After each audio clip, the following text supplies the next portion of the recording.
الحمد لله وكفى والصلاة والسلام على عبده المصطفى وعلى آله وصحبه ومن سار على نهجه واتبع سبيله واقتفى. أما بعد، أسرس من يوم قبل درسنا قال حفظه الله: المعقد 18 التحفظ في مسألة العالم. أسرس من يوم أنكارنا تبدأ ዓሊምን መጠየቅን አስመልክቶ ጥንቃቄ ማድረግ ማለት ነው። ያ ማለት አግባብ ያልሆኑ ጥያቄዎችን ከመጠየቅ ወይም ተገቢ የሆነ ጥያቄ ቢሆንም አቀራረቡ ላይ ተገቢውን ስርዓት ከመጣስ መጠንቀቅ እንደሚያስፈልግ የሚጠቆምበት ምዕራፍ ነው ማለት ነው። يقول فرارا من مسائل الشغب وحفظا لهيبة العالم فإن من السؤال ما يراد به التشغيب وإيقاظ الفتنة وإشاعة السوء. ረብሻና ተንኮል ከሚታሰብባቸው ጥያቄዎች ከመሸሽ አንጻር ይላሉ። ፊራር ሚን መሳኢል ሸግብ ትክክለኛው ቢሱኩን ልገይን እንጂ ቢፈትሕ ልገይን ሸገብ አይባልም ይላሉ አንዳንድ የቋንቋ ሊቆች። ከማ ዘከረ ዛሊክ አልጀውሃሪ ወገይሩሁ። የሚፈለግበት ኢታረቱ ሱእ የሆነ መጥፎን ወይም ሸርን ኢታራ ማድረግ ማነሳሳት ማለት ነው። እና ሸር ነገር መቀስቀስ ወይም ደግሞ የሆነ ተንኮልን ጠንስሶ የሆነ ረብሻን ማስነሳት ወይም የመሳሰሉት ነገሮች ሁሉ የሚገለጹበት ቃል ነው። እና አንዳንድ ጥያቄዎች የሚታሰብባቸው ቀና የሆኑ ምላሾች ሳይሆን በተቃራኒው የሆነ መጥፎን ነገር ማስነሳት ሊሆን ይችላል። ፊትናን መፍጠር ሊታሰብ ይችላል። በሁለት ሰዎች ወይም በሁለት ቡድኖች መካከል ጥልን መጫር ሊታሰብባቸው ይችላል። ስለዚህ ከእንዲህ አይነት አካሄድ ያው ከመሸሽ አንጻር አንዳንድ ነገሮች ማወቅ አለብን ማለት ነው። ወሒፍዘን ሊሀይበት ልዓሊም የዓሊምንም ሞገሱን ደረጃውን ከመጠበቅ አንጻር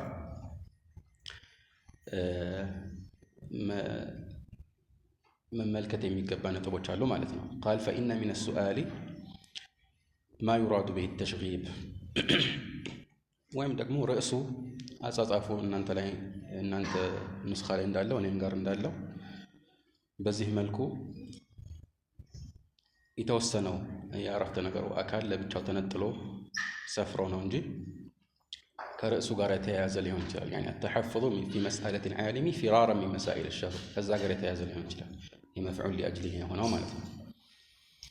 ስለዚህ ዓሊምን መጠየቅ አስመልክቶ ጥንቃቄ ማድረግ ያስፈልጋል። ከምን አንጻር? ፊራር ሚን መሳኢል ሸግብ ወሒፍዘን ሊሀይበት ልዓሊም ተብሎ ከዚህ ጋር ተያይዞ ሊነበብም ይችላል ማለት ነው። يقول فإن من السؤال ما يراد به التشغيب وإيقاظ الفتنة وإشاعة السوء ከጥያቄዎች መካከል አንዳንድ ጊዜ አሁን እንዳልነው ፈተናን ማስነሳት ወይም ሸርን ነገር መቀስቀስ፣ የተኛውን ፈተና ማስነሳት ያኒ የሌለን ፈተና ማምጣት ወይም በሰዎች መካከል ጠብን መጫር ማለት ነው። ወኢሻዓቱ ሱእ የሆነ መጥፎን ነገር ደግሞ ያላግባብ ማሰራጨት።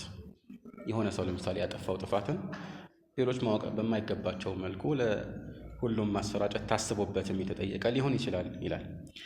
يقول ومن آنس منه العلماء هذه المسائل لقي منهم ما لا يعجبه ከዑለማዎች በኩል እንዲህ አይነት ጥያቄ እንደሚጠይቅ የተረዱት ሰው እንዲህ አይነት ስሜት ሲያድርባቸው ከነሱ የሚያገኘው ምላሽ የሚደንቀው ወይም የሚወደው አይነት አይሆንም። ዑለማዎች ምንም ቢሆን ከብዙ ጠያቂዎች የተሻለ ብልሃትና ልምድ አላቸው። ከዚህ አንጻር እነሱን በሆነ መልኩ ለማግኘት የሚሞክር ሰው ከነሱ በኩል የሚያገኘው ምላሽ ከባድ ሊሆን ይችላል እና ይሄንን ያልተረዳ ሰው አንዳንድ ጊዜ ራሱንም ሊያዋርድ ይችላል። ምክንያቱም አንደኛ መድረክ የተሰጠው ሰው የሚያዳምጠው ሰው ላንተ የሚሰጥህ መልስ ነው ቦታ የሚሰጠውና ልቦና ውስጥ የሚዘልቀው። ሁለተኛ ደግሞ አስተማሪ የሆነ ሰው ምላሽ መስጠት ላይ ብዙ ልምድ አለው። ስለዚህ ሰውየውን ለማሳሳት ወይ ደግሞ ለማዋረድ ወዕልም የሌለው አድርጎ ለመቅረጽና በአንተ እሳቤ ያው አዋቂ መሆኑን ለማጋለጥ በሚል የምትሰነዝራቸው ጥያቄዎች ምላሻቸው ከባድ ሊሆን ይችላል እና ይህንን ያልተረዳ ሰው ያው ሙአሊፉ እንዳሉት እንዲህ አይነት ምላሾችን ሊያገኝ ይችላል። የድሮ ዑለማዎች ዘንድ በተለይ እንደዚህ ያለ አግባብ የሆኑ ጥያቄዎችን መጠየቅ ቦታ አይሰጠውም ነበር፣ ምላሽ አይሰጡትም ነበር፣ ወይም ደግሞ ጠንካራ ቃል ያለው ምላሽ ሊሰጡት ይችሉ ነበር ማለት ነው። يقول فلا بد من التحفظ في مسألة العالم يزللنا نقرأ الله السلام. يقول كما مر معك في زجر المتعلم ከዚህ በፊት የሚማርን ሰው አስመልክቶ መገሰጽን በተመለከተ ያሳለፍነው ነገር ያው እንዳለ እየጠቆመን ነው ማለት ነው። እንዳሳለፍነው ሁሉ በዚያ መሰረት እነኚህን ቁም ነገሮች መፈጸም ያስፈልጋል። فلا بد من التحفظ في مسألة العالم ዓሊምን በመጠየቅ ረገድ ጥንቃቄ ማድረግ ያስፈልጋል ማለት ነው። የግድ ነው። መስአላ ሲባል እዚህ ላይ يعني سؤال እንደማለት ነው፣ ጥያቄ ማለት ነው። قال ولا يفلح في تحفظه فيها إلا من أعمل 4 أصول በዚህ ጥንቃቄው ረገድ ስኬታማ የሚሆነው 4 ነገሮችን ያሟላ ብቻ ነው። 4 መሰረቶችን ያሟላ ካልሆነ በስተቀር ሌላ የሚሳካለት አይኖርም ማለት ነው። إلا من أعمل 4 أصول. طيب እነዚህ 4 መሰረታዊ ነገሮች ምንድናቸው? يقول أولها الفكر في سؤاله لماذا يسأل. መጀመሪያ ለምን እንደሚጠይቅ ማሰብ አለበት። ይሄ በጣም ወሳኝ ነገር ነው። አንድ ሰው የሆነን ጥያቄ ሲጠይቅ ይሄንን ጥያቄ ጠይቄ በማገኘው መልስ የምሰራ ሆኜ ነው ወይ ተግባር ላይ የማውለው ጥያቄ ነው ወይስ አይደለም የሚለው ወሳኝ ነገር ነው ማለት ነው። ይሄንን ያሰበበት ሰው ጥያቄው የተስተካከለ ሆኖ ይመጣል። የሚጠቅመውን ነገር ብቻ ይጠይቃል ማለት ነው። ግልጽ ነው። يقول فيكون قصده من السؤال التفقه والتعلم هكذا ወይም በተቃራኒው فيكون قصده من السؤال التفقه አንደኛውን خبر አንደኛውን ደግሞ የግድ اسم ማድረግ አለብን። አንዱ مرفوع አንዱ ምን መሆን አለበት? منصوب መሆን አለበት እንጂ አያስኬድም። يقول فيكون قصده من السؤال التفقه والتعلم የጥያቄው ዋና ዓላማ የሚጠይቅበት ምክንያት ፊቅህን ፈልጎ የሸሪዓን እውቀት ለመገብየትና አዲስ ቁም ነገር ለመጨበጥ ፈልጎ መሆን አለበት። ለተዓኑተ ወተሐኩመ አጥፋ ካደረግነው ማለት ነው። ተዓኑት እና ተሐኩም መሆን አለበት። ተዓኑት ማለት አንድን ነገር ይዞ ክርር ማለትና ይሙጥኝ ማለት ነው። ግልጽ ነው። እና ያላግባብ ነገሮችን መሰነጣጠቅ፣ ጸጉር ስንጠቃ ውስጥ መግባት እንደማለት ነው። طيب اجلس اجلس ቁጭ በል። السلام عليكم السلام كاتب حياك الله. سلام ያስተማራችሁ። ايوه اجلس اجلس ቁጭ በል። كله تعال اجلس يلا طيب ስለዚህ አታዕኑት ማለት ያላግባብ ነገሮችን ማጠባበቅ ወይም ደግሞ ማክረርና የሆኑ ነገሮችን ይዞ የሙጥኝ ብሎ አለመልቀቅ ሊሆን ይችላል። ወይም ነገሮችን መረዳት ከሚገባው በላይ ጸጉር ስንጠቃ ውስጥ መግባትም እዚህ ውስጥ ይካተታል ማለት ነው። ወተሐኩም ማለት ደግሞ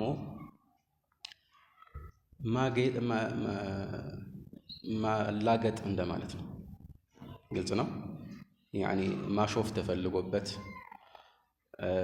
አሽሙር ተፈልጎበት የሚጠየቅ ጥያቄ አለ እና ያ ደግሞ በብዛት የሚሆነው ከባድ ጥያቄዎችን በመጠየቅ ወይ ደግሞ የሌሉ የማይመስሉ ጥያቄዎችን በመጠየቅ ነው።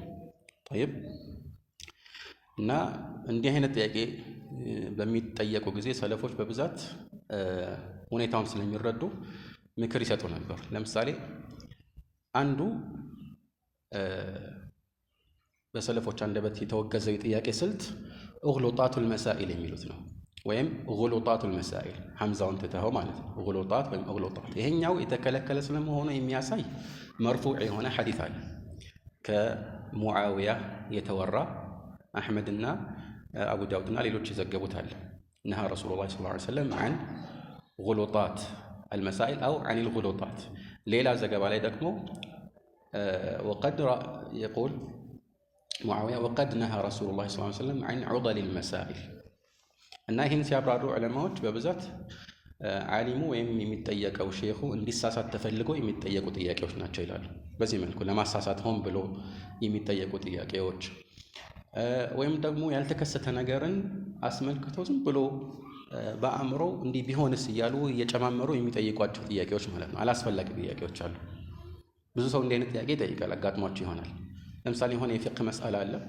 ይሄ ነገር ፍርዱ ወይም ሸሪዓዊ ብይኑ ይሄን ይመስላል ሲባል طيب እንደዚህ ከሆነስ ይላል። መልስ ትሰጣለህ። ከዛ በኋላ እሺ እንደዛ ሳይሆን እንደዚህ እስከሆነ ይላል። ከሆነ እያለ ብዙ ፈረድያት ይጠይቃል። ሊከሰት የማይችሉ ነገሮችንም አንዳንድ ጊዜ ሊጠይቅ ይችላል ማለት ነው። ግልጽ ነው።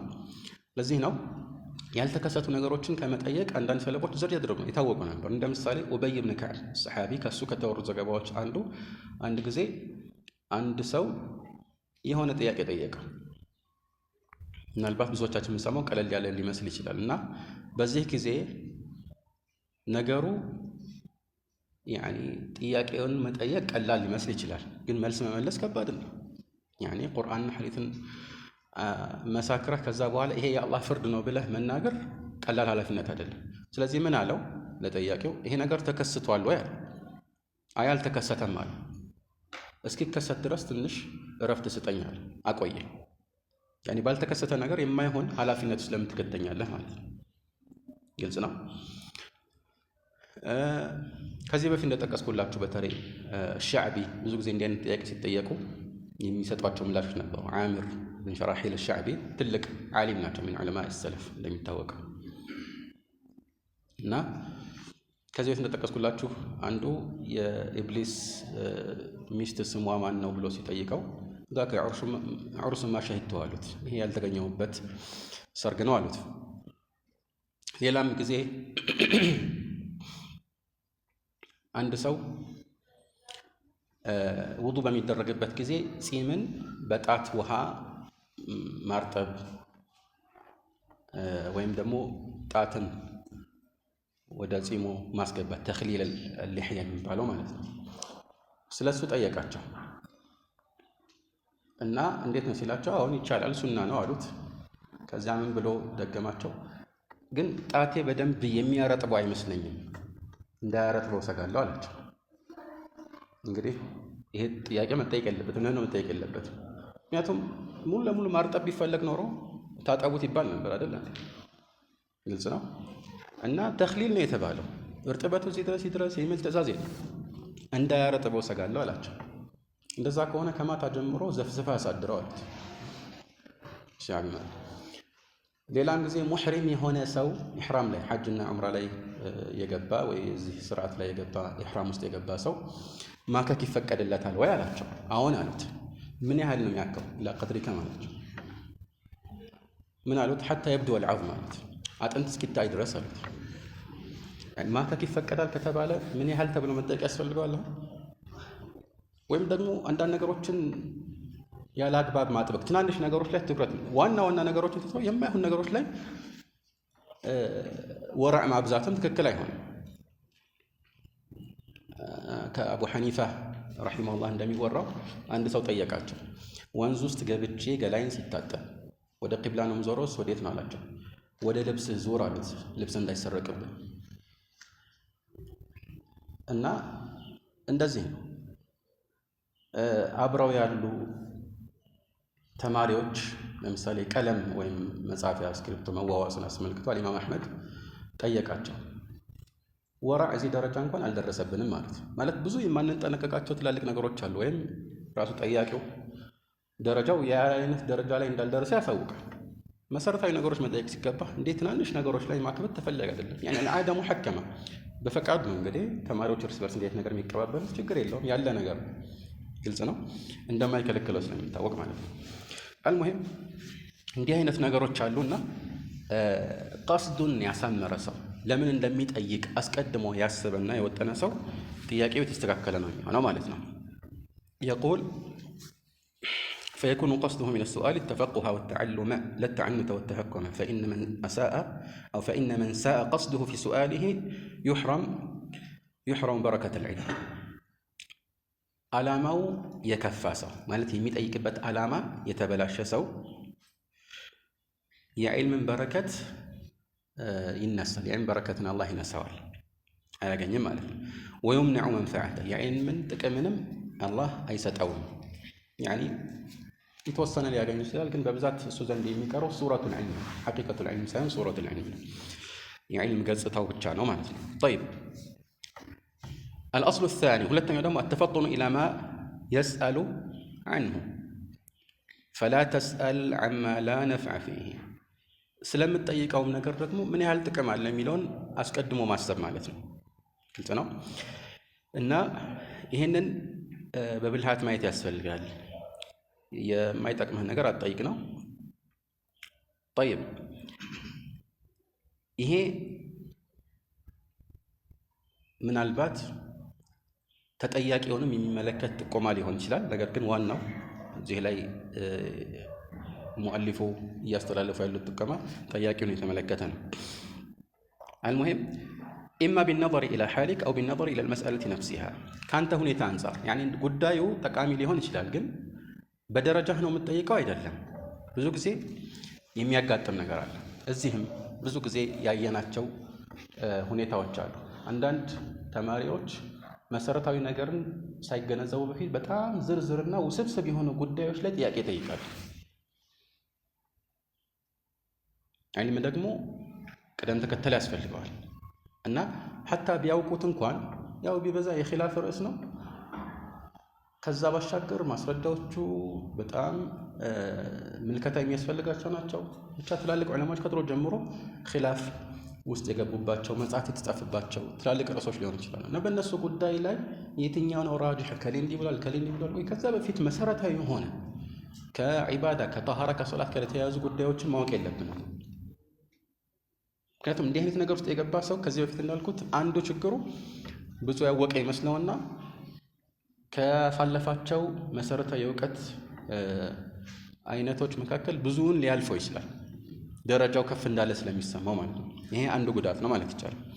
طيب ስለዚህ ከሱ ሁኔታ አንጻር ይሄ መታየት አለበት። ኢማ ቢነظር ኢላ ሓሊክ አው ቢነظር ኢላ ልመስአለቲ ነፍሲሃ ወይም ከመስአላው አንጻርም ራሱ ማለትም ከዚህ በፊት እንዳልኩት መስአላው አስፈላጊ ነው ወይ የተከሰተ ነው ወይ አስለን ግልጽ ነው።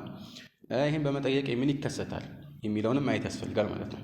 የቁል ወሚስሉሁ ሱአሉ ዐማ ለም የቅዕ ከዚህ ጋር የሚካተቱ ደግሞ አንዱ ያልተከሰተን ነገር መጠየቅ ያልተከሰተን ነገር መጠየቅ ማለት ነው።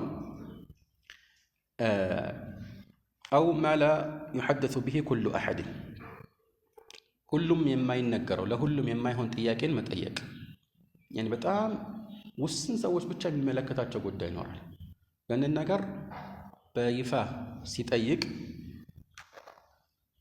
ጉዳት ሊኖረው ይችላል። ለምሳሌ የሆነ የወንጀል አይነት ሊሆን ይችላል። የሆነ ሰው እንዲህ አይነት ወንጀል ፈጸመ ሲባል ህዝብ ፊት ሲነገር እንዲህ አይነት ነገርም አለ በማህበረሰባችን መካከል ይሄ ነገር መከሰት ጀመረ የሚል ስሜት ይፈጥራል አይደል?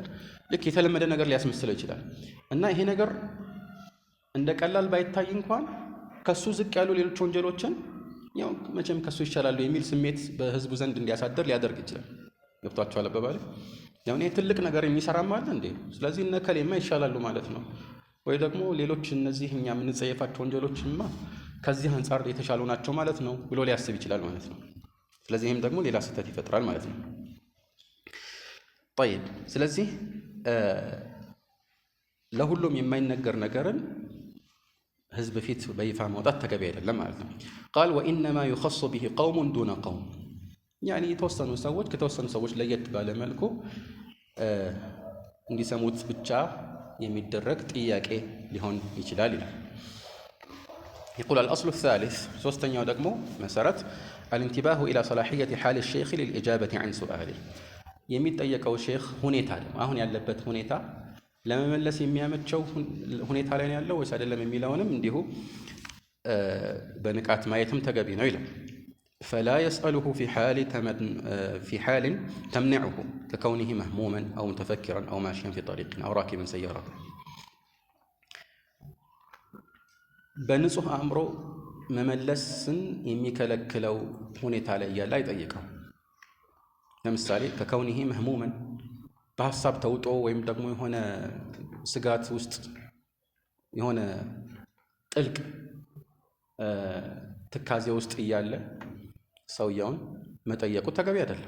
ሰው ነው አይደለም የፈለገ ቢሆን። ምክንያቱም ቅድም እንዳልኳችሁ ይሄ ትልቅ አማና ነው የሸሪዓ ፍርድና ዝም ብሎ አንድ ሰው ከሌና የተኸዋለ ተብሎ እንደሚጠየቀው አይነት ተራ ጥያቄ አይደለም። ይሄ ትንሽ ስህተት ትልቅ ችግር ሊያመጣ ይችላል።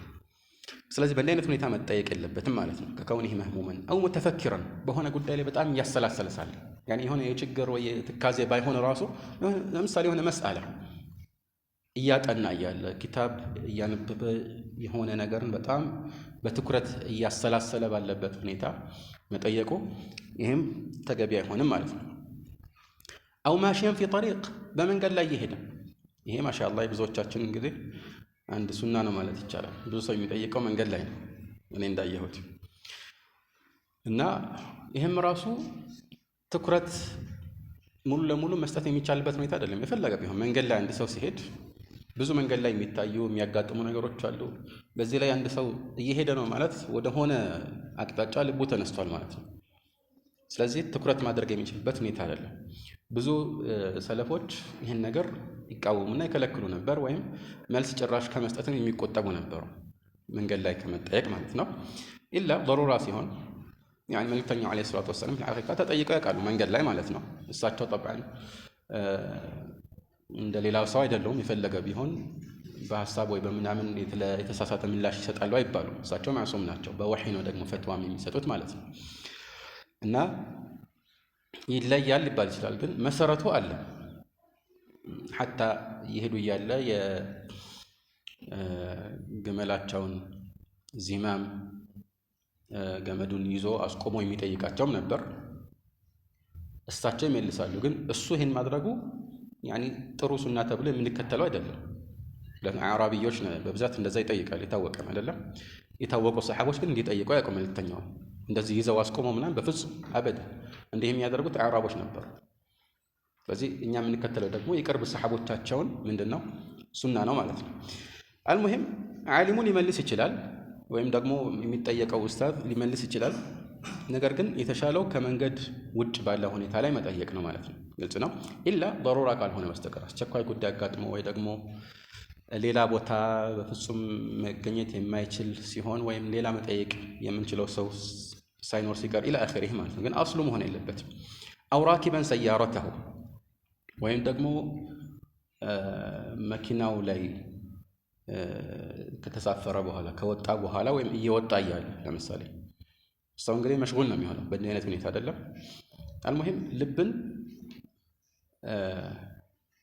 የሚሰርቅ ነገር ባለበት ሁኔታ ላይ ሁሉ መጠየቁ ተገቢ አይደለም። ለዚህ ነው في الصحيحين حديث أبي هريرة መልእክተኛው ዓለይሂ ሰላቱ ወሰላም لا يقضين أحد بين اثنين وهو غضبان ይላሉ። ተቆጥቶ ያለ አንድም ሰው በሁለት ሰዎች መካከል እንኳን እንዳይፈርድ ይላሉ። ፍርድን በሁለት ሰዎች መካከል የከለከሉት አንድ ሰው ተቆጥቶ እያለ ነው። ዑለማዎች በሁሉም ዑለማዎች ስምምነት እንደዚህ ፍክርን የሚረብሽ ሐሳብን የሚሰርቅና የሚረብሽ ከባድ ሁኔታ ላይ እያለም መፍረድ የለበትም የሚለውን ቅያስ እናደርጋለን ይላሉ። ለምሳሌ ርቦት ከፍተኛ ረሃብ ላይ ያለ ቅድም ተቆጥቶ ነበር አይደል? መቆጣት እዚህ ላይ ለራሱ ተብሎ የተፈለገ አይደለም፣ አእምሮን የሚረብሽ ሁኔታ ላይ ስለሆነ ነው። በረሃብም ላይ ሁኔታ ላይ ያለ ወይ የሆነ ረብሻ ሰዎች ሁሉ በቃ የሆነ ጭንቅ ውስጥ ባሉበት ሰው ሁሉ ትኩረት ወደ ሌላ ቦታ በሄደበት አጋጣሚ ያንን ሰው መጠየቅ ተገቢ አይሆንም። ግልጽ ነው። እና ከነዚህ የሚነሳ ሊሆን ይችላል ማለት ነው። አሁን ያብራራናቸው ምሳሌዎች ሁሉ እዚህ ውስጥ ሊካተቱ ይችላሉ ማለት ነው። ቃል በል የተሐየኑ طيب ነፍሲሂ ነገር ግን ነፍሱ ረጋ የምትልበትን ሁኔታ ወይም ጊዜ ጠብቆ ይጠይቃል ማለት ነው። የተሐየኑ يعني حين يطيب أو تطيب نفسه ማለት ነው። ይሄንን ሒን ይጠብቃል ማለት ነው። ብዙ ሰለፎች ይሄን ያደርጉ እንደነበሩ የሚያሳዩ ምልክቶችም አሉ። ያኔ አልቡኻሪ ጋር አንዱ መጥቶ ለምሳሌ ሰዎች ሁሉ ከሄዱ በኋላ ስለ አንዳንድ ሐዲሶች እንዲሁ ጠየቅኩታል ቁጭ ባለበት። ከዛ በኋላ ያው ዓሊም የሆነ ሰው ለጊዜ የዕልም ነገር ሲነሳ ነፍሱ ደስታ ይሰማታል። የሆነ ሐሴት ውስጥ ነው የሚኖረው፣ ዕልም የሚጣፍጥ ነገር ስለሆነ ማለት ነው። ከዛ ነፍሱ በደንብ መረጋጋቷን ሳይ ከሱ ጋር የተያያዘ የሚወራ አንድ አሉባልታን አስመልክቶ ጠየቅኩታል። በዚህ ጊዜ በደንብ አድርጎ መለሰልኝ ይላል። አልሙሂም እንዲህ አይነት ነገሮች አሉ ማለት ነው። طيب يقول الأصل الرابع አራተኛው ደግሞ መሰረት ተየቁዙ السائل إلى كيفية سؤاله ጠያቂው ያጠያየቁን ስርዓት ወይም ስልት በተመለከተ ነቃ ያለ መሆን አለበት ማለት ነው።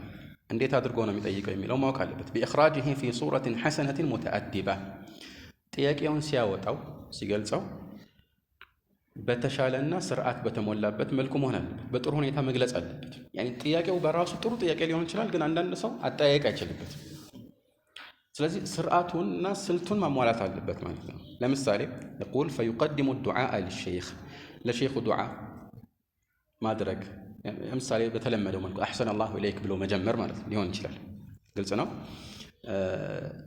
قال ويبجله في خطابه ሲያናግረው ደግሞ በማክበር ቃና መሆን አለበት። ያኒ ትህትና በተሞላበት መልኩ ነው አንድ ሰው የሚጠይቀው እንጂ ልክ አንዳንዶች እንደሚሰማቸው አንተም ኃላፊነት አለብህ መመለስ አለብህ ብሎ ይህን ቃል ባይናገርም በዚህ መንፈስ መጠየቅ አይቻልም። ማለት እናንተ ኃላፊነታችሁ ይሄ ነው፣ በቃ ለምን አትመልሱልንም? ወይ ደግሞ አንተ ካልመለስክልኝ እኔ ሌላ ሰው ጠይቃለሁ አይነት ነገር የሚያንጸባርቃል፣ በቃልም የሚናገራል። ግልጽ ነው። ይሄ ሁሉ ስርዓትን አለመጠበቅ ነው። በእንዲህ አይነት ሁኔታ ደግሞ ዒልም ማግኘት አይችልም። በተለይ ጣሊብ العلم ከሆነ ዒልም ማግኘት አይችልም። ግልጽ ነው። فيقدم الدعاء للشيخ ويبجله في خطابه ولا تكون مخاطبته له كمخاطبته أهل السوق وأخلاط العوام ሲያናገረውም የሚያናገርበት ሁኔታ ሙኻጠባው ልክ የገበያ ሰዎችን ወይም ደግሞ አዋሞችን ተራውን ህዝብ እንደሚያናገረው መሆን የለበትም። ያ ማለት የሱቅ የገበያ ሰዎችን ወይ ደግሞ ተራ ህዝብን ሲያናግር በንቀት ያናግር ለማለት አይደለም። እንዲሁ የተለመደ ንግግር ሊያናግረው ይችላል፣ ግን ከዛ የተሻለና ከፍ ያለ አክብሮት የተላበሰ ንግግር ሊያናግረው ይገባል ለማለት ነው። እና ይሄ መሰረታዊ ነገር ነው። አልሙሂም በዚህ መልኩ ትህትና የተሞላበት ጥያቄ በብዛት ጥሩ ምላሽን ሊያገኝ ይችላል። ግልጽ ነው አይደለም? ከዚህ ጋር የሚጠቀስ ለምሳሌ ጥያቄውን ዓሊሙ እየመለሰለት ያለ በፍጹም ሊያቋርጠው አይገባም። ብዙ ሰዎች አሁን እንደዚህ ያደርጋሉ። ማለት ልክ ከሌላ ጓደኞቻቸው ጋር እንደሚያወሩት ተራ ወሬ የዓሊሙ ጉዳይ ተራ ወሬ ልክ እንደሚያወራ ሰው እኔም እኮ እንደዛ ብዬ ነበር ይላል። ልክ ዓሊሙ እያወራ ማለት ነው። ወይ ደግሞ ተከራክረን የመጣ ነው እስቲ ፍረዳን እና መልሱን መመለስ ሲጀምር በጣም ደስ ይለዋል። በቃ ወንድ ምናምን ቢል ይችላል የሱ አቋም ትክክል ከመሰለው ማለት ነው፣ በፈትዋ መስለው። ይሄ ሁሉ ስርዓት አይደለም። አስለን ተከራክሮ መጠየቅ ተገቢ አይደለም።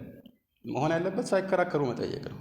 ማለት የማያውቅ ሰው መጀመሪያውን መከራከር የለበት ማለት እኔ የማውቀው ይሄንን ነው የሰማሁት ይሄንን ነው ብሎ እዛ ላይ ማቆም ብቻ ነው የሚያስፈልገው። ግን ሰዎች የሚያደርገው በተቃራኒ አልሙሂም ማቋረጥ።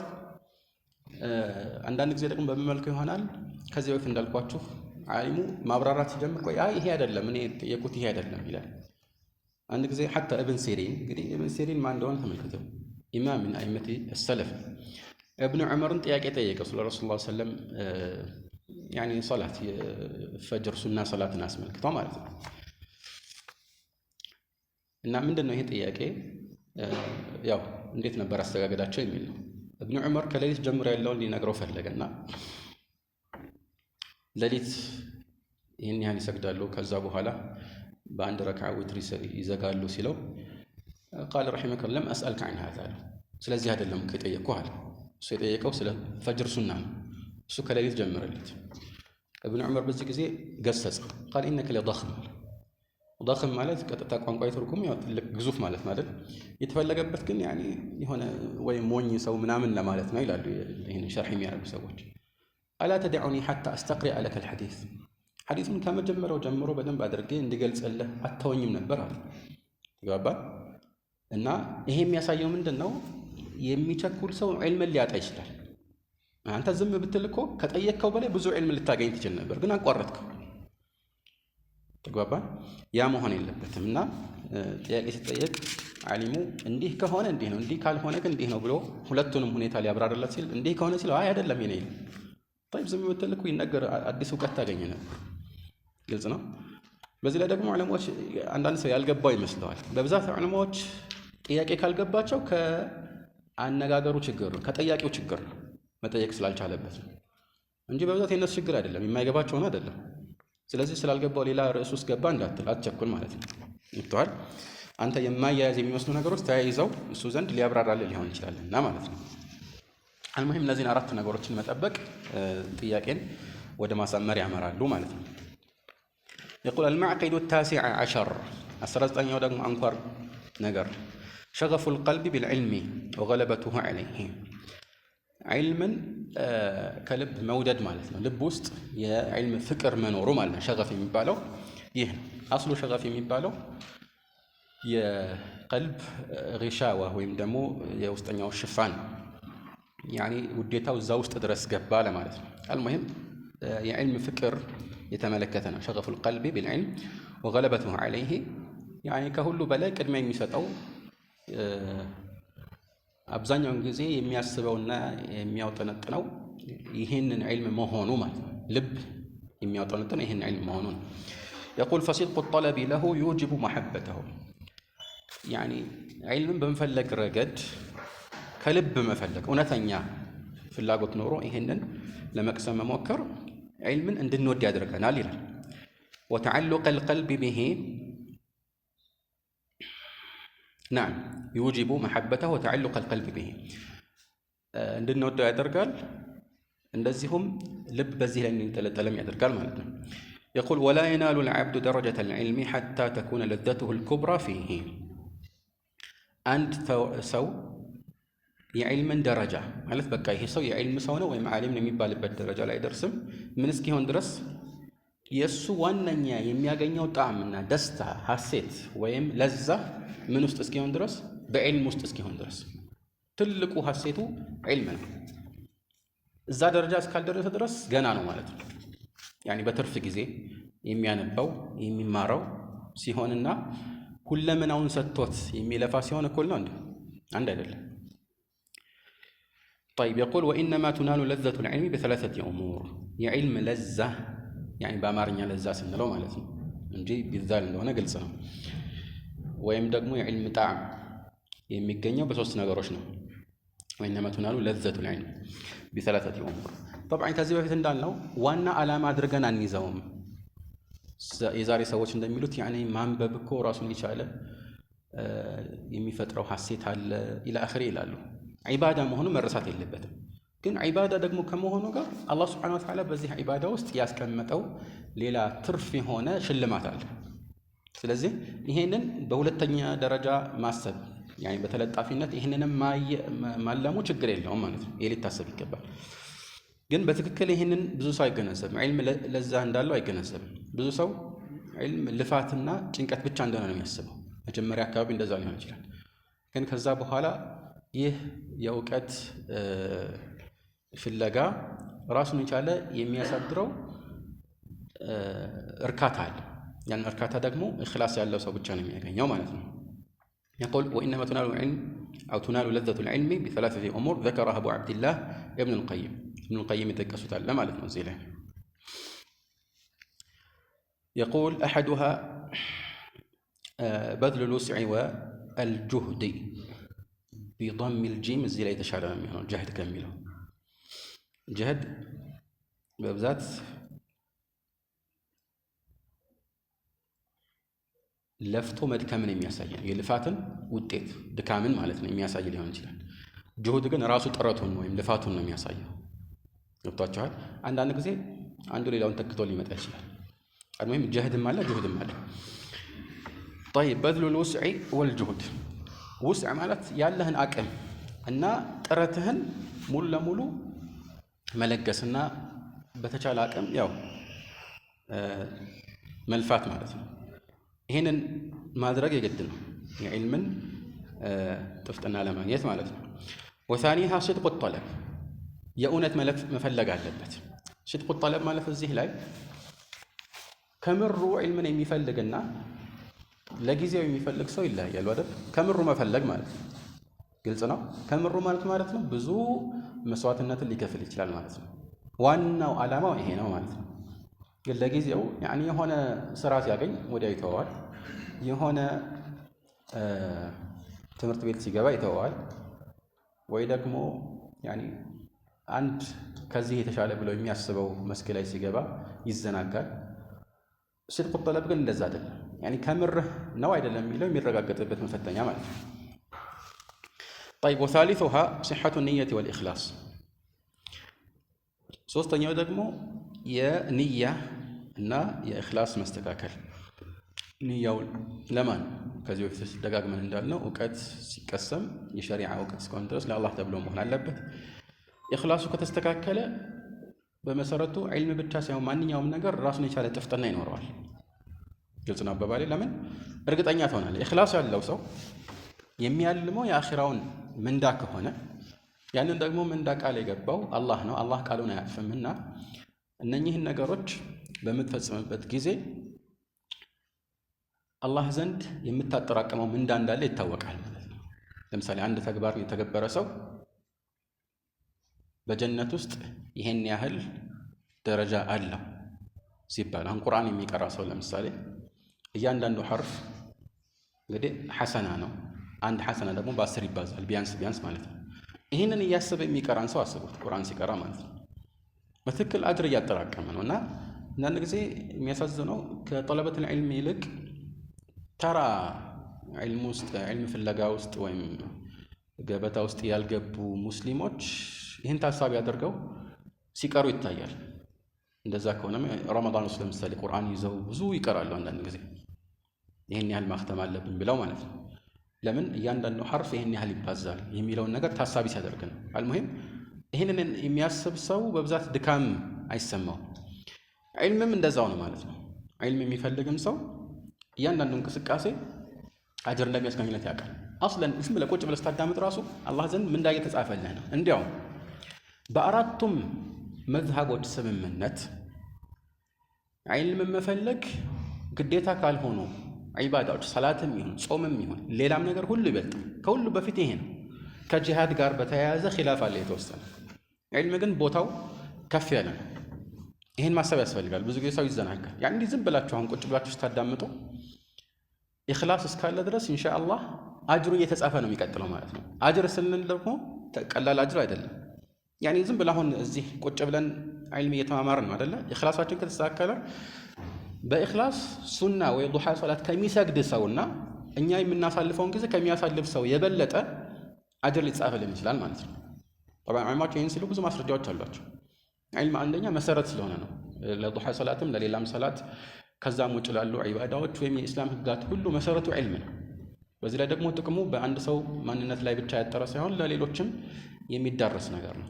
ከዚህ አንጻር ኢኽላሱን ያሳመረ ሰው ይህንን ታሳቢ ሲያደርግ ከስልቹነትና ከስንፍና ራሱን ሊያላቅቅ ይችላል ማለት ነው። ያ ማለት ደግሞ የዒልምን ሐሴትና ደስታ ወይም ጥፍጥና ማጣጣም የሚችልበት ደረጃ ላይ ደርሷል ማለት ነው። قال ولا تتم هذه الأمور الثلاثة إلا مع دفع كل ما يشغل عن القلب እነዚህ ሶስት ነገሮች ደግሞ የሚሟሉት መቼ ነው? እነዚህ ሶስት ነገሮችን ተፈጻሚ ማድረግ የሚችለው የሆነ ነገር ስታሟላ ብቻ ነው። ኢላ مع دفع كل ما يشغل عن القلب يشغل ከሚለው ይልቅ يشغل የተሻለ ነው። ሁለቱም ይቻላል። يعني ሸገለም አሽገለም ሁለቱም ሙተዓዲ ነው። ግን ቁርአን ላይ መጣው ምንድነው? ሸገለትና አምዋሉና ነው ወይስ አሽገለትና አምዋሉና? ሸገለት። ስለዚህ ሱላሲዩን መጠቀም ይሻላል ማለት ያ ማለት يشغل فتح الياء የተሻለ ነው። ኢላ مع دفع كل ما يشغل عن القلب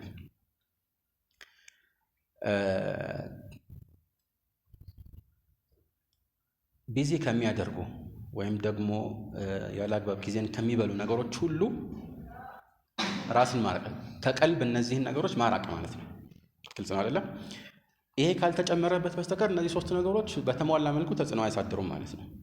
ያን ደግሞ ማድረግ ይከብዳል ማለት አንዳንድ ሰው ዑድር ይኖረዋል። የሆነ ሰው የግድ ስራ መስራትና ቤተሰቦች ማስተዳደር ይኖርበታል። ለዚህ ነው ሁሉም እኮ ግለሰብ ሙስሊም የሆነ ሁሉ ዓሊም ይሁን የሚል ህግ የለም። ይሄ ፈርድ ኪፋያ ነው አይደል? የተወሰኑ ሰዎችን የሚመለከት ግዴታ ብቻ።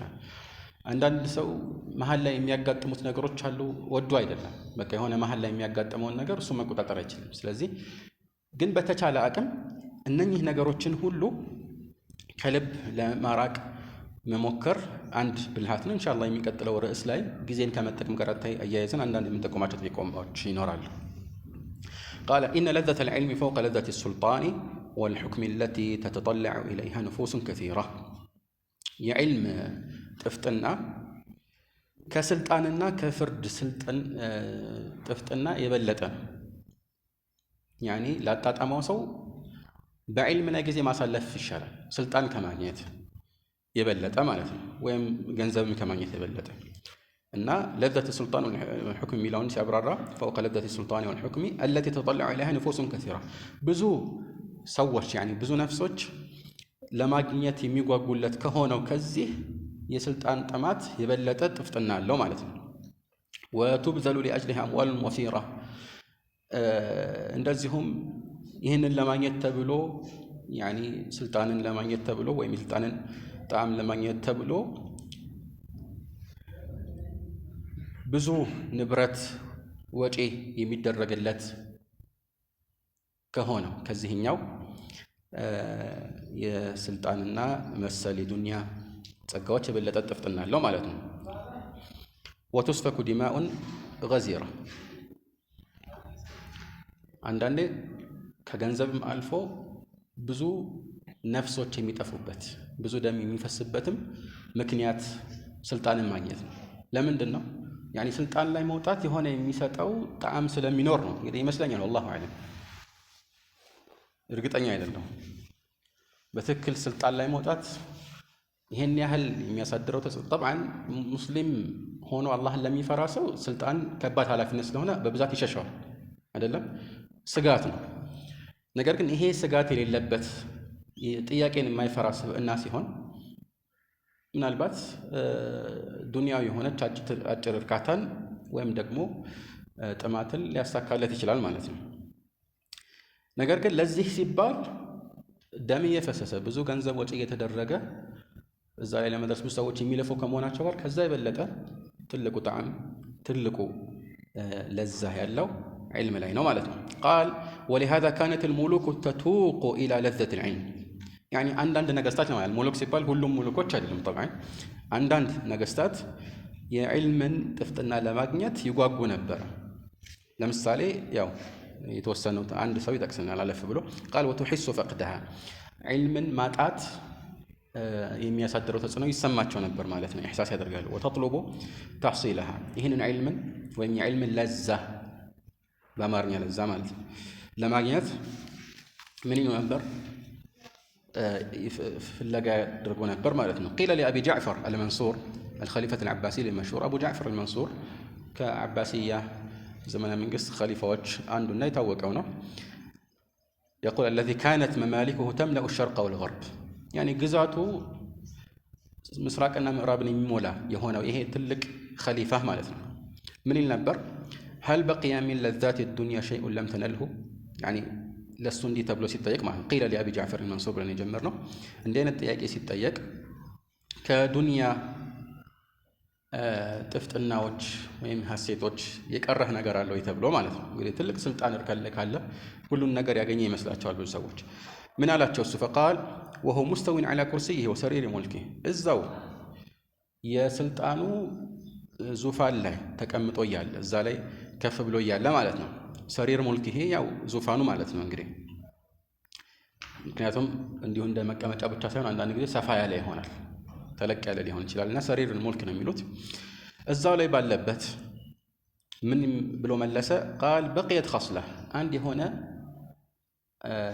ጉዳይ አለ አላቸው አንድ የሆነ ጉዳይ አለ ምንድነች እቺ ጉዳይ أن أقعد على مصطبة የሆነ ከፍ ያለ ቦታ ላይ ተቀምጬ አሁን ከተቀመጠበት የሚለይ ማለት ነው ክብሩ እንግዲህ የትኛው እንደሆነ እናስተውላለን የሚበልጠው أن أقعد على مصطبة ከፍ ያለ ነገር እንደ ዱካን የሚያለ ወይም ወንበርም ሊሆን ይችላል ማንኛውም ነገር ማለት ነው وحولي أصحاب الحديث ከኔ ዙሪያ ደግሞ ሐዲስ ፈላጊ የሆኑ የሐዲስ ተማሪዎች ባሉበት ማለት ነው አይ طلاب العلم يعني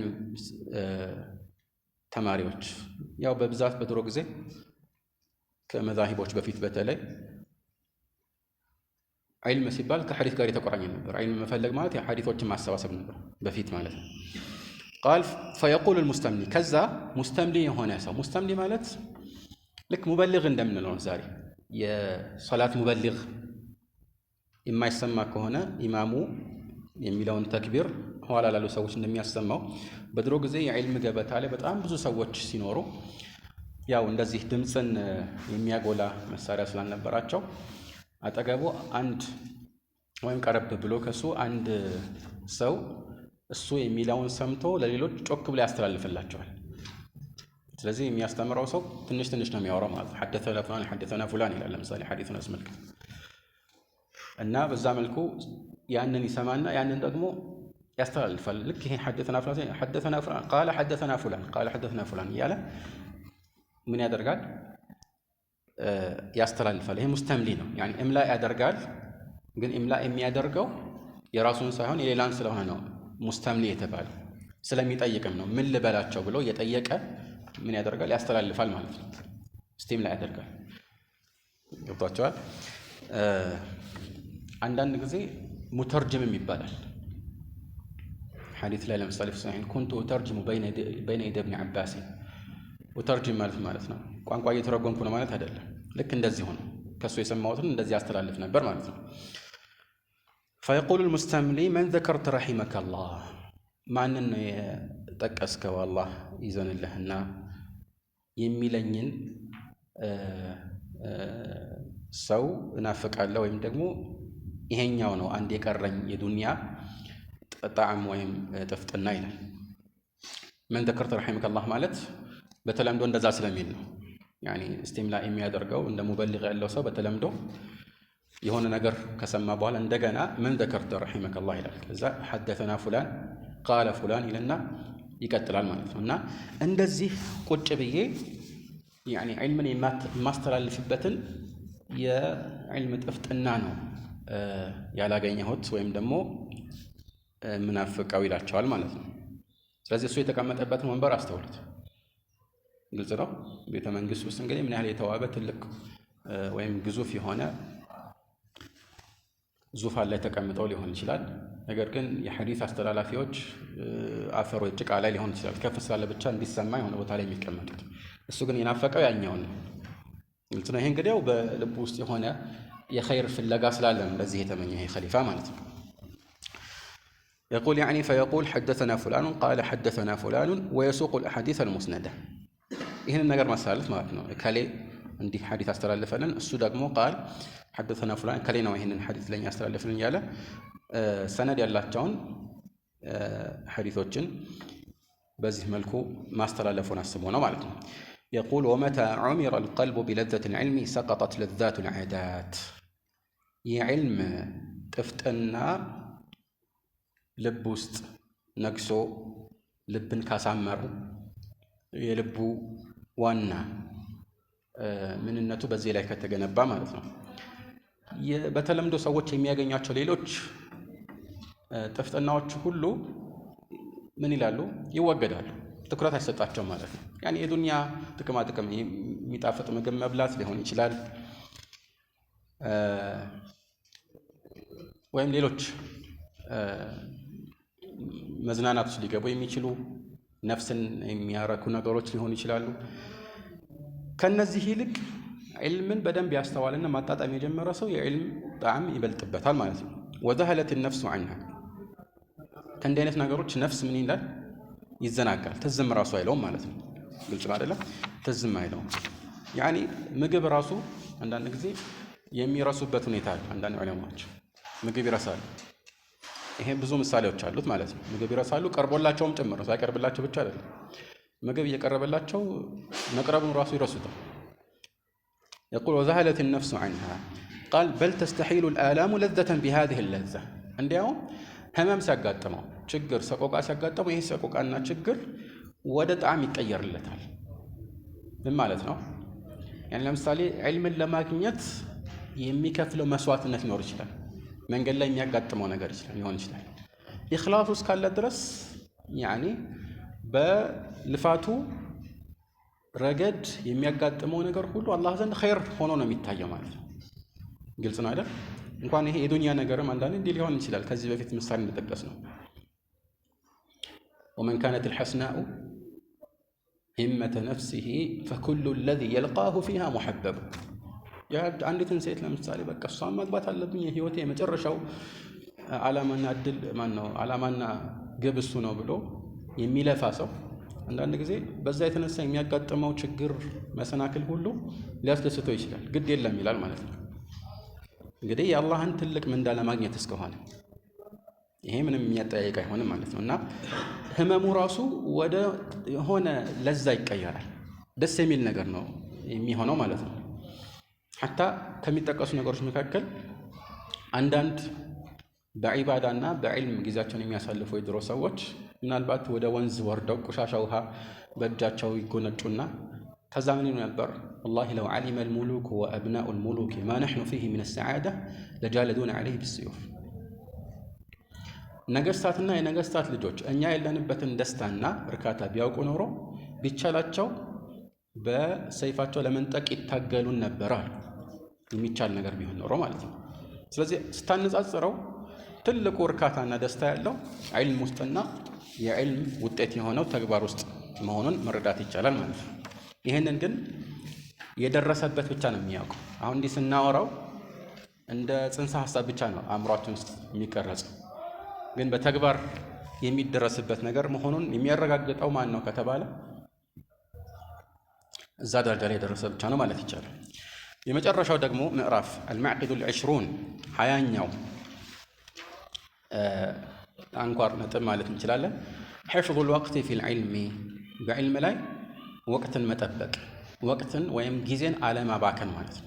ቢልሐቂቃ አብዛኛዎቹን ጠለበተል ዒልም የሚያበላልጠው ምንድን ነው ብትሉኝ ይሄ ሁሉም ጠለበተል ዒልም ወይም ደግሞ ዒልምን ፈላጊ ከመሆናቸው ጋር በምንድን ነው ይሄ ከዛኛው የተሻለ የሆነው ብትል ይሄ ጊዜውን ይበልጥ ተጠቅመዋል እንጂ አብዛኛውን ጊዜ ከከሌ የበለጠ የግንዛቤ ችሎታው በልጦ ሊሆን ይችላል።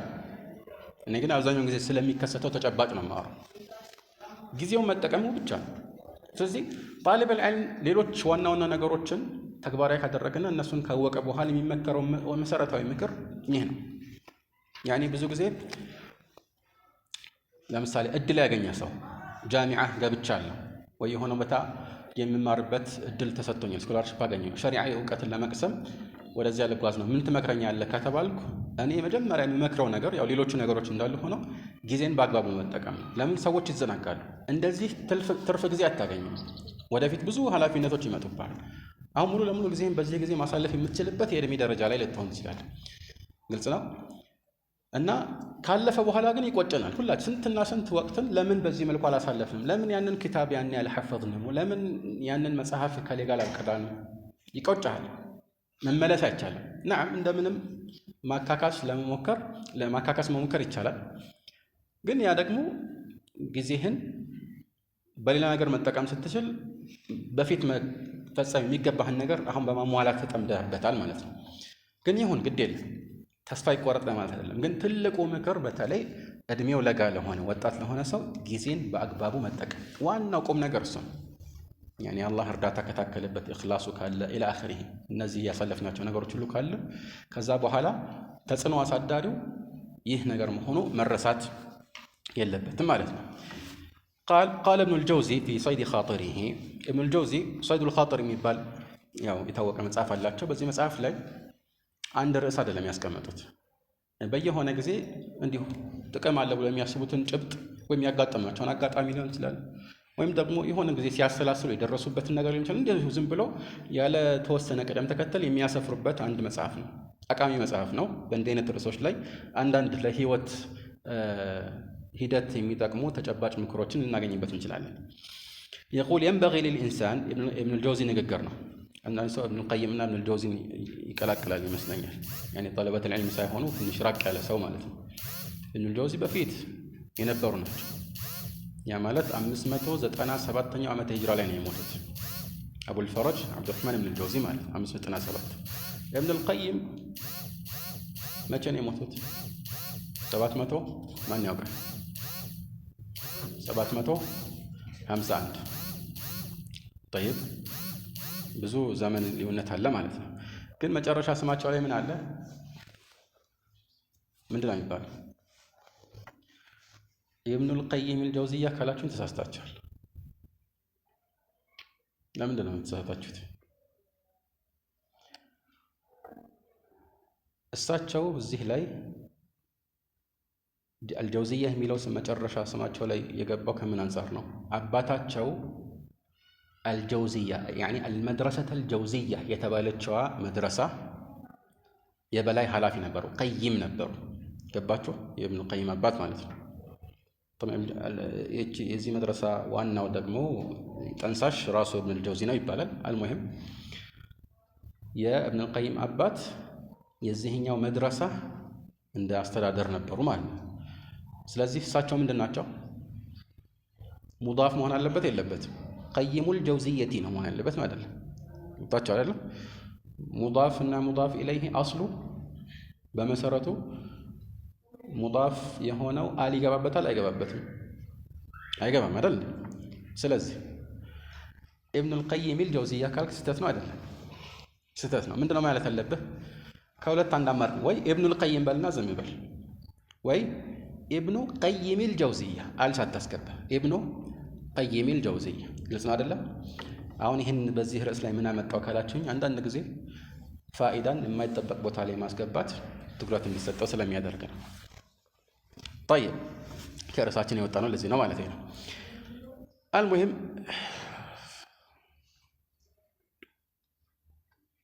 يقول ابن الجوزي ናቸው እንደዚህ የሚሉት ማለት አቡል ፈርጅ አብዱራህማን ኢብኑ አልጀውዚ ምን ይላሉ? ينبغي للإنسان أن يعرف شرف زمانه አንድ ሰው የዘመኑን ወይም ወቅቱን ክብር ሊያውቅ ይገባል አሉ። وقدر وقته ያለውንም ደግሞ ወቅት ቦታ እና መጠን ሊያውቅ ይገባል። فلا يضيع منه لحظة في غير قربه يعني ወደ አላህ የሚቀርብበት ሳይሆን እንዲሁ ዝም ብሎ በዋዛ በፈዛዛ አንዲትንም ቅጽበት ማሳለፍ የለበትም። አንዲትንም ቅጽበት ማሳለፍ ወይም ማጥፋት የለበትም ማለት ነው። فلا يضيع ወይም فلا يضيع ቢሆንም ችግር የለውም አضاع ማለት ስለሚቻል ማለት ነው። طيب قال ويقدم فيه الأفضل فالأفضل ማድረግ ያለበት ምንድነው? ስራዎችን በተመለከተ ይበልጥ የተሻለውን በቅደም ተከተል መፈጸም አለበት ማለት ነው። ያኒ ብዙ መልካም ስራዎች ካሉ ራሱ ጊዜህን በጣም ከመጠቀም አንፃር ከነዚህ ከመልካም ስራዎች ቅድሚያ የሚሰጠውን በጣም መፈጸም አንገብጋቢ የሆነውን ቅድሚያ ሰጥተህ በቅደም ተከተል መስራት ይሻላል ማለት ነው። ويقدم الأفضل فالأفضل من القول والعمل ከንግግርም ከተግባርም ማለት ነው። طيب እና ይህንን መልእክት እንግዲህ በጠቅሉ ያስቀምጣሉ ማለት ነው። يقول ومن هنا عظمت رعاية العلماء للوقت ከዚህ አንፃር ነው ዑለማዎች ዘንድ ወቅትን መንከባከብ ከባድ ተደርጎ የሚታየው ማለት ነው። يعني የወቅት እንክብካቤ ዑለማዎች ዘንድ ትልቅ ቦታ የሚሰጠው ለዚህ ነው። حتى قال محمد بن عبد الباقي البزار ما ضيعت ساعة من عمري في لهو أو لعب يعني محمد بن عبد الباقي البزار የተባሉት ምን እስከ ማለት ደርሰው ነበር? በእድሜ በዋዛ ወይም በጨዋታ አንድንም ቅጽበት አላሳለፍኩም እስከ ማለት ደርሰዋል። ያኒ ራሳቸውን ካወቁበት ጊዜ ጀምሮ ለጊዜ ካላቸው ጉጉትና ስስት የተነሳ እዚህ ደረጃ ደርሰው ነበር ማለት ነው። ይሄን ያህል ይጠነቀቁ ነበር። ግልጽ ነው። طيب وقال أبو الوفاء بن عقيل الحنبلي مالتنا الذي صنف كتاب الفنون في 800 مجلد كذا يفسد الكواتشو أبو الوفاء بن عقيل 800 مجلد يأكل يميهون من الله من مساف صفال الفنون የሚባል መጽሐፍ ጽፏል ይባላል። طبعا የድሮ ዑለማዎች ናቸው 800 ሙጀለድ ያሉት። በብዛት ደግሞ النسخ الخطية በእጅ ጽሑፍ የተጻፉት አንድ ሙጀለድ ሲባል ሲታተም ከዛ በላይ ነው የሚሆነው። ልባላችሁ 2-3 ሙጀለድ ሊወጣ ይችላል አንድ ጊዜ። በድሮ ጊዜ አንድ ሙጀለድ የሚሉት ማለት ነው። ልብጣችኋል። ለምን ጥቅጥቅ አድርገው ነው የሚጽፉት? ባዶ ቦታ አይተው ሐታ አዲስ ምዕራፍ ሲጀምር ራሱ እዛው መስመር ላይ ነው የሚቀጥለው። አስተውላችሁ ማለት النسخ الخطية በእጅ ጽሑፍ በድሮ ጊዜ ሲቀበሉት የነበሯቸውን መዛግብት ብንመለከት እንደዛ ነው። እና አልሙሂም ይህን ያህል መጽሐፍ ያዘጋጀው እንግዲህ እንዲሁ በዋዛ በፈዛዛ አይደለም። ምን ይላል እሱ? ኢኒ ላ የሒሉ ሊ አን ኡضይዐ ሰዓተ ሚን ዑመሪ ከዕድሜ አንዲትንም ቅጽበት ያክል ማሳለፍ አይፈቀድልኝም፣ ለእኔ ሐላል አይሆንልኝም ይላሉ። ምክንያቱም ኃላፊነት እንደየ ሁኔታው ይለያያል አይደል? ያኔ አንድ ነገር ፈርድ ኪፋያ ነው ሲባል እያንዳንዱ ሰው ላይ እኩል በሆነ ደረጃ ኃላፊነቱ ይጠብቃል ማለት አይደለም። ለዚህ ብቃት ያለው ሰው ኃላፊነቱ ይበልጥ ይመለከተዋልና ማለት ነው። ሰዓህ የሚለው የግድ 60 ደቂቃ ማለት ብቻ አይደለም። ያኔ ቅጽበት፣ ትንሽም ቅጽበት በዚህ መልኩ ሊገለጽ ይችላል ማለት ነው። طيب يقول وبلغت بهم الحال أن يقرأ عليهم حال الأكل አንዳንዶቹ በጣም ለጊዜያቸው ከመሰሰታቸው የተነሳ እየበሉ እያሉ ራሱ ሰዎች እያነበቡ ከነሱ የሆነ እውቀትን ለመቀሰም ይሞክሩ ነበር። በቃ ጊዜ ጠፍቶ ማለት ነው። ይህንንም ማባከን አይፈልጉም። እየበሉ እያሉ የሆነ ሰው እያነበበ ምናልባት ታዕሊቅ ሊያደርጉ ይችላሉ ባጭሩ ማለት ነው እየሰሙ። ይሄ እንግዲህ ያው ከባድ ትኩረት የሚጠይቅና ሰውየው ልምድ ያለው ነገር ሲሆን እንጂ በመሰረቱ ዒልም በዚህ መልኩ መሆኑ ይደገፋል ማለት አይደለም። እነዚህ ጊዜ ስለተጠበቃቸው የሰሩት ነው፣ የእነሱ ኢጅቲሃድ ነው። እዚህ ላይ የተፈለገው እየበሉ ማስቀራት ተገቢ እንደሆነ ለማሳየት አይደለም። ልብ በሉ፣ ያልሆነውን ትምህርት እንዳንወስድ ማለት ነው። አንዳንድ ጊዜ ገብቷቸዋል። ለጊዜ ምን ያህል ይሳሱ እንደነበረ ነው። አንድ የሚባል ቀልድ አለ፣ ሰምታችሁት ከሆነ አንዱ የአልኮል መጠጥን ጉዳት ለማሳየት ትል ይዞ መጣና ከዛ ለተማሪዎቹ ትሉን አልኮል መጠጥ ውስጥ ሲከተው ትንሽ ተንፈራገጠና ሞተ ይባላል። ከዛ በኋላ ምን ተማራችሁ አላቸው። አንዱ እጁን አወጣና መጠጥ የምንጠጣ ከሆነ ሆዳችን ውስጥ ትላትል አይቀርም ማለት ነው። የሆነ አንዳንድ ጊዜ እንደ አይነት እንትን እንዳይወል የተፈለገው ይሄ አይደለም ማለት ነው። እዚህ ላይ طيب የተፈለገው ምንድነው? ጊዜን መሰሰት፣ ጊዜን ሰስቶ መጠቀም ነው የተፈለገው ማለት ነው። ነገር ግን በተቻለ አቅም ትምህርት ከሆነ ገበታው ከዚህ ያኔ የበሉ ማስተማር የሚደገፍ አይሆንም። በብዛት በተለይ ማስተማሩ ማለት ነው የሚደገፍ አይሆንም። እየሰማ ሊሆን ይችላል። ለምሳሌ አንተ እየበላ የሆነ ደርስን ከፍተህ እያዳመጥክ በሞባይልህ እያዳመጥክ ብዙ ጊዜ በካሴት ልልና ከዛ አንዳንድ ሰዎች ካሴት ምን እንደሆነ ያውቃሉ አያውቁም፣ እርግጠኛ አልሆንም። ቅርብ ትውልዶች ሊሆኑ ስለሚችሉ ማለት ነው። እንደዛ ሲሆን ችግር የለውም ይባላል።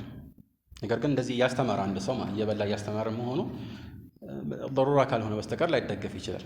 ያኒ አንዳንድ ሰለፎች ከዚህ በፊት እንደገለጽኩት በጣም ተዘጋጅተው ትኩረት ሰጥተው ካልሆነ በስተቀር ማስተማር አይወዱም ነበር። አልኢማም ማሊክ ያኒ ሊያስተምሩ ሲሉ ያላቸውን የክት ልብስ ለብሰው ያኒ ውዱእ አድርገው ምን ብለው ተዘጋጅተው ከዛ ካልሆነ በቀር ወጥተው እንጂ አያስተምሩም ነበር።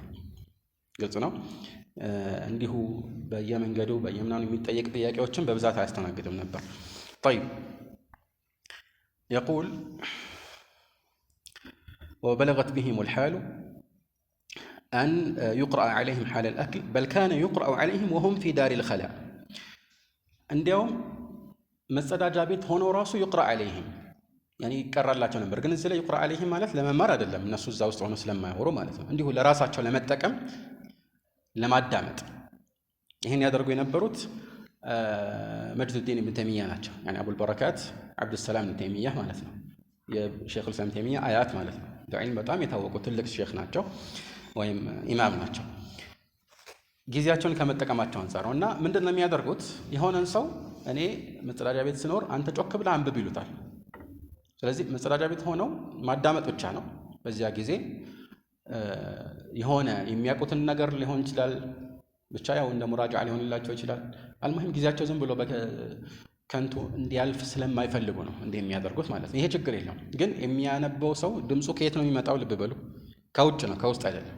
ስለዚህ ሐማም ወይም መጸዳጃ ቤት ገብቶ ለምሳሌ አንድ ሰው ሞባይሉን ከፍቶ ድምፅ እየሰማ የሆነ የሸርህ ወይም ደርስ ላዳምጥ ማለት አይችልም። ከውጭ ከሆነ ግን ይችላል ማለት ነው። ድምፁ ወይም የድምፁ ምንጭ ከዛ መሆን የለበትም፣ ተገቢ አይደለምና ማለት ነው። ግልጽ ነው አይደለም? ዒልምንም ከማክበር አንፃር ከዚህ በፊት እንደተነጋገር ነው። طيب አልሙሂም የተፈለገው ይህ ነው። በተቻለ አቅም ጊዜን ለመጠቀም መጓጓት ነው። ለዚህ ነው ከሰለፎች መካከል አንዳንዶቹ ምን ይሉ ነበር? እኔ የደረስኩባቸው ሰዎች አንዳችሁ ለዲርሃሙና ለዲናሩ ያኒ የወርቀው የብር ሳንቲሙ ከሚሰስቱ አንዳችሁ ለዚህ ከሚሰስተው የበለጠ ለጊዜያቸው የሚሰስቱ ነበሩ ይላል። ያኒ ገንዘብ ቢጠፋ ይሻላቸዋል ጊዜ ከሚጠፋባቸው ማለት ነው። የድሮ ሰለፎች እንደዛ ነበር። ይሄን ያህል የሚሳሱ ነበሩ። ያለን ደግሞ ህይወት አንድ ነው፣ የተሰጠንም እድል አንድ ነው፣ ተመልሶ የሚመጣ አይደለም። ስለዚህ እችን እድል መጠቀም ተገቢ ነው። ይህን ማወቅ ያስፈልጋል። በተለይ ደግሞ የዒልም ተማሪ ዒልም ፈላጊ ተማሪ ይሄ ይበልጥ ይመለከተዋል። ቅድም እንዳልኳችሁ ዋናው ቁም ነገር ይሄ ነው። ጊዜውን በአግባቡ መጠቀም ሲባል ጊዜውን ከሚያጠፉ ነገሮችን መጠንቀቅ አለበት። ያለ አግባብ ደግሞ እንዳያጠፋ ጊዜውን ፕሮግራሙን ማስተካከል አለበት ማለት ነው። አግባባ እና ለምሳሌ ማህበራዊ ህይወቱን ሊቀንስ የግድ ነው። እኔ የግድ ጣሊበል ዒልም መሆን ከፈለገ ማለት ነው እንዲሁ ሲመቸው መማር ምንም ችግር የለውም። ግን የሆነ ቦታ ላይ መድረስ የሚፈልግ ሁለመናውን ለዕልም መስጠት የሚፈልግ ሰው ማህበራዊ ህይወቱ ላይ ተጽዕኖ ያሳድርበታል። የታወቀ ምንም ልዩነት ወይም ያኒ ክርክር ያለው ነገር አይደለም። ያን እንደፈለገ ከጓደኞቹ ጋር አይዝናናም። አብረን ምሳ እንብላ፣ ራት አብረን እንብላ፣ ይሄ ነገር ይቀንሳል ወይም በተወሰነ መልኩ ይቆማል ማለት ነው። ሐታ ለቅሶ፣ ሰርግ፣ ከሌ ታመመ፣ ከሊት ወለደች ምናምን ላይ ብዙ ላይ ሳተፍ ይችላል። ኃላፊነት ያኒ የግድ መስዋዕትነት መክፈል በዚህ ላይ የሚሰነዘርበት ትችት ሊኖር ይችላል። ግን ይሄ ነገር የሚሳካው በዚህ እስከሆነ ድረስ በተቻለ አቅም ጊዜውን ማመቻቸት አለበት ያለ ነው። ግልጽ ነው አይደለ? ሐታ ኢብኑል ጀውዚ ከላይ የተጠቀሱት ኢብኑል ጀውዚ አንድ በዛው መጽሐፍ ላይ ሰይዱል ኻጢር በተባለ መጽሐፍ ላይ አንድ የሚጠቁሙት ጥቆማ አለ። ምን ይላል? የሆነ አንድ ክፍል ላይ በዚህ መጽሐፉ ላይ ማለት ነው ስራ ፈት ስለሆኑ ሰዎች ያወሳል። ቃል ሲጀምረው እንደም ወአዑዙ ቢላሂ ሚን ሱሕበቲል በጣሊን ብሎ ነው የሚጀምረው። እንደዚህ አይነት ሰዎችን አብሮ ከመሆን እንኳን እንደዚህ በጣል መሆን ይቅርና ከነሱ ጋር ከመሆን አላህ ይጠብቀኝ ነው የሚለው። ገብቷቸዋል? እና እዚያ ላይ ምን የሚያወሳው ነገር አለ? ብዙ ሰዎች እነሱ በተለምዶ የሚፈጽሙትን ነገር ለምሳሌ ዚያራ፣ መዘያየር የመሳሰሉትን ነገር እኔም ጋር መጥተው ይፈጽማሉ ይላል። ያ ማለት ምንድን ነው? ብዙ ሰው ሊፈልገው ይችላል። ደስ ይለዋል ዚያራ፣ ሐታ ቤቱ ስትመጣ ደስ ይለዋል። ደስ ይለዋል ማለት ያ ብዙ የምታወራው ነገር አለ እና እነሱም ላንተ ብለው ሊመጡ ይችላሉ ወይ ደግሞ እንደማገዝም ሊቆጥሩት ይችላሉ። ያኒ ከሌ ሼኽ ነው ከሌ ዓሊም ነው፣ ስለዚህ እሱ ጋር መኖር አለብን፣ እሱ ጋር መምጣት አለብን፣ የሚያስፈልገው ካለ ይዘዘን፣ ወይም ደግሞ እሱን ከእሱ ጋር ማሳለፍ ጊዜያችንን ለእኛ እንጠቀማለን ምናም ብለው ግን በትክክል ወይ ለዓልምም በፕሮግራምም አይደለም ዝም ብለው የሚመጡ የዚያራ ሰዎች አሉ ይላል። እና አንዳንድ ጊዜ ያ ነገር ያስቸግረኛል አለ፣ ወይም ብዙ ጊዜ ያስቸግረኛል። ለምንድን ነው የሚያስቸግረው? ምክንያቱም እሱ ጊዜውን መጠቀም ይፈልጋል። እሱ ጊዜውን መጠቀም ስላችሁ በመጽሐፍም ጭምር ነው። የጻፋቸው መጽሐፍት በቁጥር በጣም ብዙ ናቸው። ኢብኑ ተይሚያ ረሒመሁላህ ኢብኑ ጀውዚ ከጻፏቸው ውስጥ 1000 የሚሆነውን ራሱ እኔ ራሴ በትክክል አይቻቸዋለሁ ይላል። 1000 የሚሆነውን ኢብኑ ተይሚያ አይቻቸዋል ማለት ከዛ በላይ ናቸው፣ ግን እሱ ብቻውን ያየው ማለት ነው። አልሙሂም ሁለት አጣብቂኝ ውስጥ ገባሁኝ ይላል ኢብኑል ጀውዚ ማለት ነው። ይሄን ነገር አይኔ አልፈልግም፣ እኔ ጊዜ መጠቀም ፈልጋለሁ ካልኩኝ ምንድን ነው ያኒ ሙናፈራ ይሆናል፣ መቀያየም ሊመጣ ይችላል። እሺ ካልኩኝ ደግሞ ጊዜን ሊበላብኝ ነው አለ። ስለዚህ ምን ማድረግ ጀመርኩኝ? በተቻለ አቅም ለዘይር ወይ ምናምን ከተባልኩኝ እንደምንም ምክንያት እየፈላለኩኝ፣ ውሸት ባይናገርም ማለት ነው፣ ግን እውነት የሆኑ ምክንያቶች እየፈላለኩኝ ማስቀረት ሞክራለሁ። ያንን አሸንፈው ከመጡብኝ ምን አደርጋለሁ አለ? ባጭሩ እቀጨዋለሁ። ያኔ ጥያቄም ስትጠየቅ ወይ የሆኑ ነገሮችም ሲያወሩኝም አጠር ያሉ ምላሾችን ብቻ ነው የምሰጠው። ገባችሁ? ከዛ በኋላ አንድ መፍትሄ ያገኘዋል። ሰው በመጣብኝ ቁጥር ሌላ ጊዜ ማድረጌ የማይቀር ነገር ግን ትኩረት የማያስፈልገው ስራን መስራት ጀመርኩ። የማይቀርልኝ ስራ ለምሳሌ ምን አሉ? ያኔ የምጽፍባቸውን መጻፊያ ቀለሞችን ወይም ደግሞ ብዕሮችን መቅረጽና ማስተካከል፣ ወረቀቶችን መቆራረጥ። በድሮ ጊዜ ካጌድ የሚባል ወረቀት አለ እንግዲህ የሚጻፍበት ማለት ነው። እነሱን ቆራርጦ ማስተካከል፣ መጽሐፎችን ተርቲብ ማስያዝ እና ያ ነገር መደረጉ አይቀርም፣ ግን ትኩረት የሚያስፈልገው ስላልሆነ ሰው ካለም ከሰውም ጋር ሆነ ልትፈጽሙ የሚችል ስራ ስለሆነ እንዲህ አይነት ስራዎችን ሰዎች ሲመጡ ለዚያራ ጊዜ አስቀመጥኳቸው ይላል።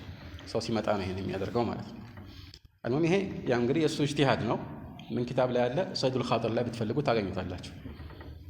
ያም ሆነ ይሄ ሁሉ ያኔ ጊዜን ከመጠቀም አንጻር የተወሰነ መስዋዕትነት መክፈል የግድ እንደሆነ ለመጠቆም ያህል ነው ማለት ነው። طيب يقول فاحفظ أيها الطالب وقتك أنت تماري هوي ያው ወቅትህን ወይም ጊዜህን ጠብቅ ማለት ነው። فلقد أبلغ الوزير الصالح ابن هبيرة في نصحك بقوله الوزير ابن هبيرة ትልቅ ዓሊም ናቸው። ትልቅ ዓሊም ናቸው። ሚን ዑለማ አልሐናቢላ መን ዩሪድ ላሁ ቢሂ ኸይረን ዩፈቂሁ ፊዲን የሚለውን ሐዲስ ሸርሕ ሲያደርጉ ሐዲሶችን ፍሳሒሐን ያሉ ብዙ ሐዲሶች ሸርሕ እያደረጉ እዚህ ላይ ሲደርሱ ምን እንዳደረጉ ታውቃላችሁ? አራቱም መዝሀብ በእያንዳንዱ ንዑስ የፊቅህ ጉዳይ ላይ ያላቸውን አቋም አንድነትና ልዩነት መዘርዘር ጀመሩ።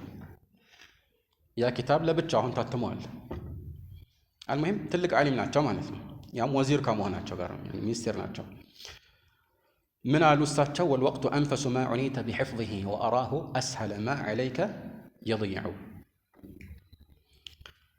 ወቅት ልትጠብቀው ከሚገባው ነገር ሁሉ በጣም የተወደደው እሱ ነው ይላል። ነገር ግን በቀላሉ ደግሞ የምታጣውና የምታጠፋው ደግሞ እሱ መሆኑን ማያው ይላሉ። ወአራሁ ከተባለ በእሳቸው እይታ ይሄ ነው በቃ ያኒ ሩእያ ቀልብያህ ነው የሚሆነው ማለት ነው። ሐቅ ነው በእሳቸው እይታ ማለት ነው። ኡራሁ ከተባለ አظኑ እንደማለት ነው የሚሆነው። ظن ነው። አልሙሂም በጣም በቀላል ማለት ውድ ነገር ከሆነ በልፋት የሚገኝ በጣም ውድ ነገር ከሆነ በጣም ሊጠበቅና ሊንከባከቡት ይገባል አይደል? ግን በተቃራኒ ነው። በጣም ውድ ነገር አለ፣ ስታጠፋው ግን በቀላሉ ነው የምታጠፋው ይላሉ ማለት ነው። እና ያው ጊዜን መጠቀም በጣም አስፈላጊ መሆኑ ላይ ምንም ጥርጥር የለም። ጊዜ ፊል ሐቂቃ ሰዎች በዕልም ላይ ብቻ ሳይሆን በጥቅሉ ያው በዱንያ ሂደትና ጉዞ ላይ ወይ የሚከስሩበት ወይ ደግሞ የሚያተርፉበት ነገር ነው። ለዚህ ነው አላህ ሱብሓነሁ ወተዓላ በጊዜዎች የሚምለው። ስለዚህ ጊዜን መጠቀም የመጨረሻው ምክር ሆኖ ነው እንግዲህ ይህ መጽሐፍ የተጠናቀቀው። አላህ ሱብሓነሁ ወተዓላ በውስጡ ባነበብ ነው የምንጠቀም ያደርገን። በመሃል የተናገርነው ስህተትም ካለ ይማርልን። هذا والله أعلم وصلى الله على محمد وآله وصحبه أجمعين.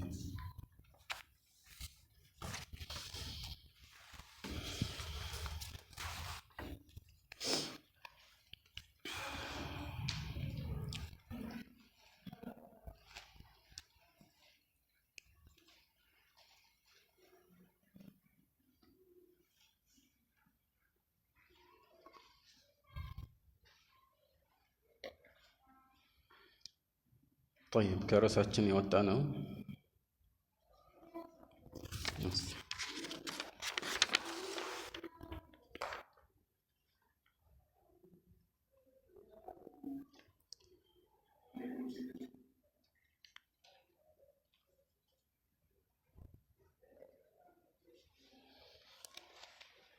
طيب ወንድማችን የሚጠይቀው አንድ ጥያቄ አለ። ያኔ መግቢያ ካስቀመጠ በኋላ ልጅ ከወላጆቹ ፊት ለፊት እግሩን ዘርግቶ መቀመጥ አይቻልም ይላሉ። ይህ እንዴት ነው? ወላጆችን ማክበር ግዴታ መሆኑ ላይ ምንም ውዝግብ የለም። ከዚህ በፊት እንደገለጽ ነው ማክበር የሚለው ቃል ሰፊ ነውና በልማድ እንደ ማክበር የሚቆጠሩ ነገሮች ሁሉ እዚህ ውስጥ ይካተታሉ። ስለዚህ ማክበር፣ ማላቅ፣ መንከባከብ የሚባሉት ነገሮች በሰንጠረዥ የሚዘረዘሩ አይደሉም እና በሸሪዓችን ወይም በቋንቋው ራሱ ባጭሩ የሚፈቱ እስካልሆኑ ድረስ በተለምዶ የሚፈቱ ናቸው። ያ ከሆነ በተለምዶ እግርን መዘርጋት የማክበር ተጻራሪ ከሆነ አንድ ሰው አጠገብ እግርን መዘርጋት ተገቢ አይሆንም ማለት ነው። ያኔ የሆነ የምታከብረው ሰው ፊት እግርን መዘርጋት ተገቢ አይሆንም። አላህ ደግሞ ወላጆችን በጣም እንድናልቅ አዞናል። ነገር ግን አይቻልም ሲባል በሸሪዓ ወንጀል ውስጥ ይከታል ለማለት ከሆነ ይሄ ደሊል ያስፈልገዋል።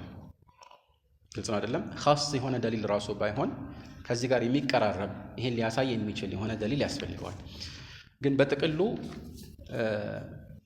ማክበር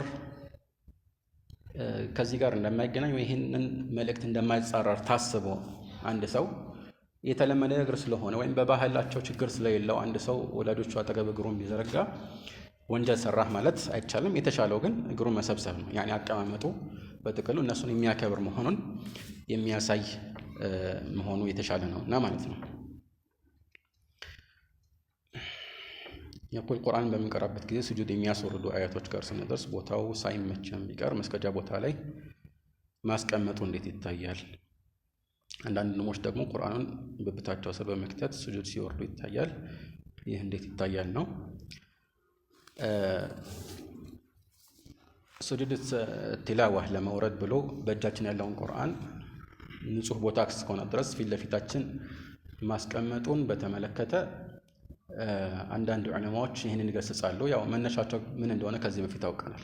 ያኒ የዕልም ኪታቦች በሙሉ መከበር ስላለባቸው መሬት ላይ ይቀመጡ ከተባለ ቁርአን ደግሞ ከዚህ የበለጠ ክብር ሊጎናጸፍ የሚገባ ነው። ይሄ ግልጽ ነው።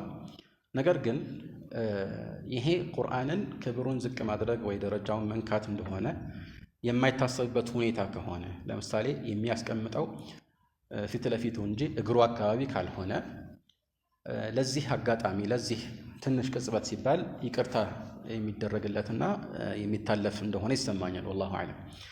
ዋናው ቁም ነገሩ አሁን ያልነው ነገር ነው።